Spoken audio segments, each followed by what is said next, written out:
దేహినోస్మిన్ యదా దేహే కౌమారం యౌవనం జరా తదా దేహేంతర ప్రాప్తిర్ధీర తత్ర న ముహ్యతి. దేహినోస్మిన్ యదా దేహే కౌమారం యౌవనం జరా తదా దేహేంతర ప్రాప్తిర్ధీర తత్ర న ముహ్యతి. ఈ శ్లోకంలో దేహినః అంటే జీవునకు అని అర్థం, అస్మిన్ దేహే అంటే ఈ శరీరం నందు అని, కౌమారం అంటే బాల్యము, యవ్వనం అంటే యవ్వనము, జర అంటే వార్ధక్యము అని, యథ అంటే ఎట్లు కలుగును అని, తథా అంటే అదే అని, దేహాంత ప్రాప్తి అంటే మరి యొక్క అని అర్థం, అంటే మరి యొక్క శరీరం నందు పొందుడు అని, తత్ర అంటే ఆ విధముగా, ధీరః అంటే జ్ఞాని అని, నముహ్యతి అంటే మోహము నొందడు.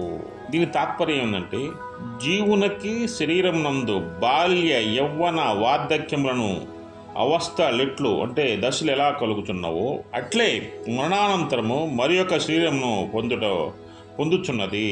అంటే ఇక్కడ ఆత్మ అనేది మరణం తర్వాత ఈ శరీరాన్ని వదిలి మరో శరీరానికి వెళుతున్నది. కావున నువ్వు ఇదొకటి జ్ఞానం కావున నవ్వి యవమున జ్ఞాని యగువ డెంత మాత్రమును మోహమును అంటే శోకము చెందడు. అంటే దీని అర్థం అంటే కావున నీవు ఈ విషయాలన్నీ తెలుసుకున్న వాడితో నువ్వు జ్ఞాని అవుతావు. ఎవరైతే మోహాన్ని పొందుతాడో వాడు అజ్ఞానిగా ఉంటును అని అర్థం.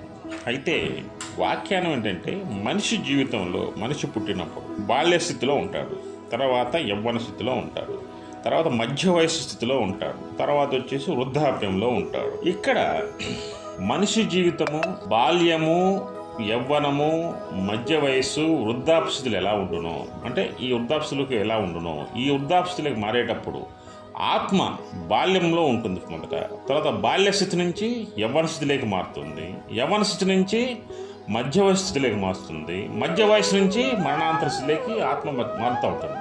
ఇక్కడ ఆత్మ అనేది పర్మనెంటే, ఎక్కడ కూడా ఆత్మ అనేది ఇక్కడ స్థిరంగానే ఉంది, ఎక్కడ కూడా మారలేదు. అంటే అక్కడ మానవ శరీరం యొక్క పరిస్థితులు మారినాయి. బాల్యంలో పిల్లవాని ఉన్నాడు, యవ్వనంలో యుక్త వయసులో ఉన్నాడు, అంటే బాగా యాక్టివ్గా ఉంటాడు. అదేవిధంగా మధ్య వయసులో బాధ్యతలు కలిగేటువంటి శరీరము, అదేవిధంగా ముసలితనంలో శరీరం ముడతలు పడి ఉంటుందన్నమాట. అంటే ఈ విధంగా మారేటప్పుడు కూడా నీకు ఆత్మ అనేది ఒకేలా ఉంటుంది. అదేవిధంగా మరణానంతరం మరణం తర్వాత ఇదే ఆత్మ అంటే ఈ ముసలితనంలో ఉన్నటువంటి శరీరంలో నుంచి అంటే ముసలితనం పొందినటువంటి వారు మరణిస్తారు. మరణించిన తర్వాత ఆత్మ ఆ శరీరంని వదిలి ఇంకో శరీరంలోనికి వెళ్తుంది. మళ్ళీ ఆత్మ బాల్యాన్ని చూస్తుంది, యవ్వనాన్ని చూస్తుంది, మధ్య వయసును చూస్తుంది, అదేవిధంగా ముసలితనాన్ని కూడా చూస్తుంది. మళ్ళీ ఆ తరంతరం మళ్ళీ ఆత్మ ఇంకో శరీరంలోకి ప్రవేశిస్తుంది. ఇది మానవ జీవన విధానము, మానవ జీవిత చక్రం అన్నమాట. ఈ మానవ జీవిత చక్రంలో ఆత్మ ఎలా మారును అదేవిధంగా జ్ఞాని ఎగువాడు ఎవడు కూడా, జ్ఞానవంతుడు ఎవడు కూడా, ఈ జ్ఞానాన్ని పొందిన వాడు ఎవరు కూడా వీడు మరణిస్తున్నారు కాబట్టి దుఃఖించడం అనేది ఉండకూడదు. నేను మరణిస్తున్నా కాబట్టి బాధపడుతున్నా దుఃఖించేవాడు వాడు అజ్ఞాని అవుతాడు. నువ్వు జ్ఞానిగా ఉండు అర్జున. ఇక్కడ ఒకటే గుర్తుపెట్టుకో, ఆత్మ అనేది నీకు నాకు ఇద్దరికి కూడా ఒకటే.